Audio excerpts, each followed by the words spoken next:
শহরের দুই প্রান্তে কলকাতার দুই ব্লকবাস্টার পুজো প্রতিবারই চমকিত করে দর্শকদের। এবার দুজনেই আরো বড় চমক নিয়ে তৈরি।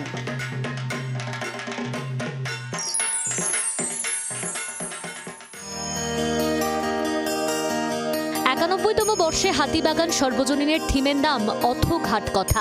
তাপস দত্ত ও ফরাসি শিল্পী থমাস হেনরিয়ট যৌথভাবে শহরের বুকে শহরের ঘাটের ইতিকথার ছবি আঁকছেন। কলকাতা শহরে বারাণসী ঘাটের থিমে একাধিকবার পুজো হয়েছে, অথচ কলকাতার সাবেক আহিরিটোলা কুমোরটুলি জাজেস ঘাট শিল্পীর চোখে থেকে গেছে উপেক্ষিত। সেই ঘাটের কথা এবারের উত্তরের ডাক সাইটের পুজোয়। আনন্দ বিরহ সমস্ত কিছু নিয়েই, প্রেম নিয়েই কিন্তু একটা ঘাট রয়েছে এবং এই ঘাটের একটা ঐতিহ্য আমাদের প্রচুর রয়েছে। সেই ঘাটের ঐতিহ্যের কিছু কিছু অংশ এখানে তুলে ধরার আমরা চেষ্টা করব আমাদের কিছু ছবির মাধ্যমে, কিছু বক্তব্যের মাধ্যমে।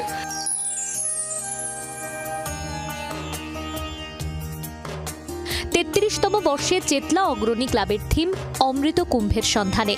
এবার প্রখ্যাত সাহিত্যিক সমরেশ বসুর লেখা কাহিনী অমৃত কুম্ভের সন্ধানের অবলম্বনে থিম।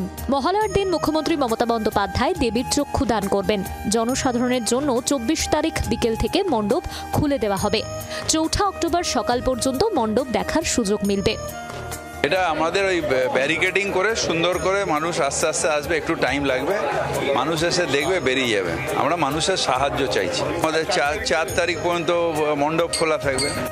রুদ্রাক্ষ একটি শুকনো ফল, যার ধার্মিক ও পৌরাণিক গুরুত্ব অপরিসীম। এবার অগ্রণীর পুজো মণ্ডপে লাখো লাখো রুদ্রাক্ষের শৈল্পিক কেরামতি।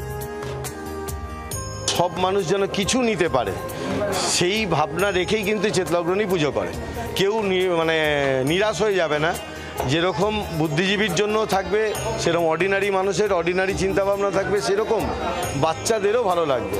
তো এই সব শ্রেণীকে ভেবেই এই চিন্তাভাবনা করা হয়। কলকাতার গঙ্গার ঘাটের কথা তুলে আনছেন উত্তরের ডাক সাইটে পুজোর উদ্যোক্তারা। আবার এই গঙ্গাকে কেন্দ্র করে যুগের পর যুগ ধরে যেভাবে কুম্ভ মেলা বা অমৃত কুম্ভের সন্ধান করে চলেছেন মানুষ, সেই পুজো তুলে আনছে দক্ষিণের আরেক ব্লকবাস্টার পুজো। সব মিলিয়ে 2025-এর শারদোৎসবে দুই পুজো কমিটির কর্মকর্তাই মনে করছেন বিগত বছরের থেকে ভিড় হবে অনেক অনেক বেশি। অয়ন ঘোষালের রিপোর্ট, জি 24 ঘন্টা।